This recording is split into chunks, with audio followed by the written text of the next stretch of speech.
বিসমিল্লাহির রহমানির রহিম। প্রিয় দেশবাসী, সবাইকে জানাই আমার সালাম। আসসালামু আলাইকুম। মহান আল্লাহর অশেষ মেহেরবানি আমাদের উপরে বর্ষিত হোক। পবিত্র মাহে রমজানে মহান আল্লাহর অশেষ মেহেরবানি আমাদের উপরে বর্ষিত হোক।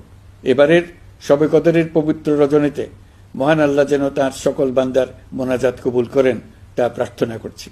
একই সঙ্গে পবিত্র ঈদে সকলকে জানাই ঈদ মোবারক।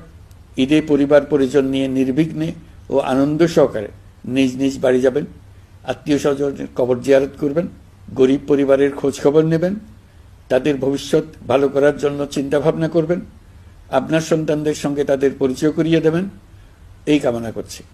ঈদের জামাতে দলমত নির্বিশেষে সবাই যেন পরাজিত শক্তির সকল প্ররোচনা সত্ত্বেও সুদৃঢ়ভাবে ঐক্যবদ্ধ থাকেন, সেজন্য আল্লাহর কাছে মোনাজাত করবেন, এই আহ্বান জানাচ্ছি। সকলের জীবন সার্থক হোক, আনন্দময় হোক। মহান আল্লাহ আমাদের সহায় হন। আল্লাহ হাফেজ।